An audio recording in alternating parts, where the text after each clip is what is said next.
Assalamualaikum warahmatullahi wabarakatuh. Di sini saya Kotonada Firdaus Wibisono dengan NIM 160319116 akan mempresentasikan tentang akulturasi wayang krucil dan asimilasi selamatan di Jawa Timur untuk memenuhi tugas budaya Nusantara. Pertama-tama, saya akan menjelaskan definisi dari akulturasi. Akulturasi adalah proses sosial yang timbul bila suatu kelompok manusia dengan suatu kebudayaan tertentu dihadapkan dengan unsur-unsur dari suatu budaya asing yang sedemikian rupa, sehingga unsur-unsur budaya asing itu lambat laun diterima dan diolah ke dalam budaya sendiri tanpa menyebabkan hilangnya kepribadian dari budaya itu sendiri. Adapun faktor dari pendukung akulturasi sendiri, yang pertama itu adanya kontak dengan kebudayaan lain, lalu sistem pendidikan masyarakat yang maju, kemudian munculnya pemikiran dan sikap untuk menghargai karya orang lain, lalu yang keempat ada keinginan untuk terus maju karena masyarakat belum merasa cukup puas dengan bidang-bidang tertentu yang ada di lingkungan, dan berorientasi ke masa depan. Lalu ada pula toleransi dan sifat terbuka masyarakat yang disebabkan oleh lingkungan yang heterogen. Lalu selanjutnya ada tahapan dari akulturasi. Yang pertama adalah adanya penerimaan budaya tanpa rasa terkejut atau bisa disebut dengan persenyawaan atau affinity. Lalu ada juga nilai baru yang tercerna akibat keserupaan tingkat dan corak budayanya, atau bisa juga disebut dengan homogeneity. Lalu adanya nilai yang tepat fungsi dan bermanfaat bagi pengembangan kebudayaan dan bisa bertahan lama. Lalu yang terakhir adalah adanya pemilahan kebudayaan yang datang dipilih dengan pertimbangan yang matang, atau bisa juga disebut dengan seleksi. Ada pula masalah-masalah yang timbul dari proses akulturasi. Yang pertama itu ada metode observasi, pencatatan, pendeskripsian proses akulturasi dalam masyarakat. Lalu ada pula melalui unsur-unsur budaya asing mana yang mudah atau sukar diterima oleh masyarakat penerima. Lalu unsur-unsur budaya apa saja yang mudah atau tidak mudah diganti atau diubah oleh unsur-unsur budaya asing. Lalu ada juga individu apa saja yang suka dan cepat menerima unsur-unsur budaya asing dan sebaliknya. Lalu yang terakhir adalah ketegangan dan krisis sosial yang timbul sebagai dampak dari akulturasi. Setelah mengenal akulturasi, ada pula definisi dari asimilasi. Asimilasi adalah pembauran dua kebudayaan yang disertai dengan hilangnya ciri khas kebudayaan asli, sehingga membentuk kebudayaan yang baru. Selain itu, ada pula syarat-syarat terbentuknya asimilasi. Yang pertama itu, golongan manusia dengan latar belakang budaya yang berbeda-beda, itu kemudian saling bergaul langsung secara intensif untuk waktu yang lama. Kemudian ada pula budaya dari golongan-golongan tadi masing-masing berubah sifat yang khas, dan juga unsurnya masing-masing berubah wujud dari unsur-unsur budaya campuran. Lalu kemudian ada peran-peran masyarakat dalam proses asimilasi. Proses asimilasi sendiri ditandai dengan peran dan usaha mengurangi perbedaan antara orang atau kelompok. Untuk itu, asimilasi dapat meliputi usaha mempererat kesatuan tindakan, sikap, dan perasaan dengan memperhatikan kepentingan serta tujuan bersama. Dalam proses asimilasi tentunya ada faktor pendorong dan penghambat. Dari faktor pendorongnya sendiri tentunya berada pada golongan dan sikap masyarakat yang sudah dijelaskan sebelumnya, yaitu sikap terbuka dan lingkungan yang heterogen. Faktor penghambatnya sendiri adalah reaksi masyarakat yang menolak toleransi dan simpati terhadap budaya, karena juga disebabkan oleh ketidaktahuan terhadap budaya yang masuk. Adapun golongan masyarakat juga yang takut akan dampak, dan juga bisa karena sikap merasa budaya sendiri paling baik. Contoh-contoh dari akulturasi dan asimilasi sendiri adalah untuk akulturasi wayang krucil, lalu untuk asimilasi sendiri adalah budaya selamatan. Saya memilih kedua topik tersebut karena akulturasi wayang krucil. Wayang krucil ini sudah sangat jarang ditemukan di masyarakat sekitar, sehingga perlu pengenalan dan ekspos lebih lanjut. Sedangkan untuk selamatan sendiri adalah budaya yang mana selalu kita jumpai dan selalu banyak diadakan oleh masyarakat terutama di Pulau Jawa. Lalu selanjutnya saya akan menjelaskan tentang asal-usul wayang krucil. Wayang krucil atau wayang klitik merupakan salah satu bentuk seni pertunjukan yang menggunakan wayang berukuran kecil. Wayang krucil hadir sebagai hasil akulturasi antara wayang kulit purwa dan kebudayaan bernafaskan Islam yang tengah berkembang masa itu. Wayang krucil hanya berukuran sekitar 30 cm dan mengacu pada penyebutan untuk anak kecil dalam masyarakat Jawa, yaitu krucil.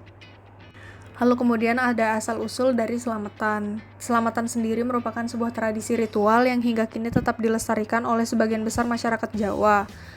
Upacara ini dilakukan sebagai bentuk rasa syukur atas anugerah dan karunia yang diberikan Tuhan. Istilah selamat sendiri berasal dari bahasa Arab yakni salamah yang memiliki arti selamat atau bahagia.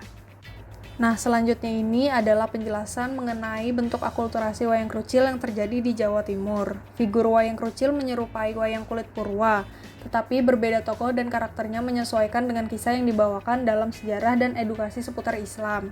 Keseniannya sendiri menyebar dan berkembang di sepanjang daerah aliran Sungai Brantas sampai Bengawan Solo, mulai dari Jawa Timur yang meliputi wilayah Malang, Tulungagung, Kediri, Nganjuk, Ngawi, dan Bojonegoro, serta Blora di Jawa Tengah. Pementasannya sendiri beraneka ragam. Dalam sisi akulturasinya, wayang kulit biasanya membawakan cerita legenda kerajaan-kerajaan di tanah Jawa seperti Majapahit. Namun dalam pementasan wayang krucil sendiri digunakan sebagai media dakwah ini membawakan kisah dan sejarah dalam sudut pandang Islam seperti kisah keseharian Nabi Muhammad SAW dan para sahabatnya. Nah, tentunya selain hadirnya budaya bernafaskan Islam, tetap ada ciri khas pagelaran wayang yang biasanya diadakan, yaitu peralatannya ada seperti kotak, cempala, dan gamelan.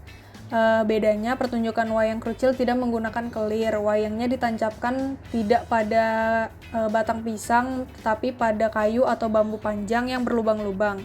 Lalu setiap adegannya diiringi dengan tembang mancapat atau bisa juga lantunan sholawat pada beberapa acara tertentu. Lalu kemudian adalah penjelasan dari bentuk asimilasi dari budaya selamatan di Jawa Timur. Sistem kepercayaan animisme dan dinamisme sudah sangat melekat pada kehidupan masyarakat Jawa. Mereka beranggapan bahwa setiap tempat itu memiliki penjaga atau penguasa yang ada wataknya, yaitu baik dan buruk. Nah, biasanya upacara-upacara terkait kepercayaan tersebut seperti sesembahan dan lain-lain itu diadakan oleh pemuka agama, dan biasanya juga ada makan-makan bersamanya untuk mendapatkan keselamatan dan perlindungan dari Tuhan atau leluhur. Lalu kemudian tradisi selamatan ini lahir dari hasil pencampuran budaya masyarakat Jawa kuno dan budaya Islam. Karena memberikan sesembahan pada roh leluhur agak bertentangan dengan nilai-nilai agama Islam, maka lahirlah kebudayaan baru yakni selamatan, yang mana filosofi sesembahan kepada roh leluhur tersebut dileburkan dan menjadi budaya baru, yaitu berbagi dan dipraktekkan sebagai mengundang kerabat untuk bertamu, memanjatkan doa, berbagi rasa syukur, atau pada acara keselamatan kematian berbagi rasa duka. Lalu dalam prakteknya, selamatan atau syukuran dilakukan dengan mengundang beberapa kerabat atau tetangga. Biasanya dimulai dengan doa bersama dan duduk bersila di atas tikar, melingkari nasi tumpeng dengan lauk pauk, dan kemudian setelah selesai berdoa akan dilanjutkan dengan menikmati sajian tersebut bersama-sama. Selain dijamu dengan makanan, adapun bekal bawa pulang berupa nasi kotak. Nah, itu juga disebut oleh masyarakat sebagai berkat. Nah, untuk penerapan tradisi selamatan sendiri sangat masih sering dilaksanakan di kalangan masyarakat karena sudah melekat dan menjadi kebiasaan yang bahkan hampir setiap hari dilakukan meski dalam skala kecil, yaitu dengan keluarga-keluarga inti dalam rangka merayakan ulang tahun. Lalu kemudian untuk pagelaran wayang krucil sendiri sudah sangat jarang, di mana di Kabupaten Malang pementasannya rata-rata hanya 2-3 kali dalam 1 tahun dan hanya dipentaskan dalam acara-acara penting karena sulitnya mencari talent yang bisa membawakan budaya ini. Adapun kesimpulan dari analisis terhadap akulturasi dan asimilasi budaya yang ada di Jawa Timur, yaitu dalam kasusnya wayang krucil dan selamatan, dapat disimpulkan bahwa budaya akan terus mengalami perkembangan serta dapat dikawinkan dan melahirkan budaya baru. Nah, semua proses tersebut tentu ada karena peran masyarakat sebagai subjek budaya. Maka dari itu, perubahan atau bertahannya sebuah budaya juga ditentukan oleh pelaku budaya. Begitupun dengan pelestariannya, budaya-budaya lama adalah salah satu bentuk identitas yang membawa ke pola dan kebiasaan budaya di kehidupan masa kini. Maka dari itu, kita sebagai masyarakat yang berbudaya, yang lahir dan tumbuh dari peran budaya-budaya tersebut, sudah sepatutnya turut melestarikan dan menjaga budaya di tanah air kita tercinta.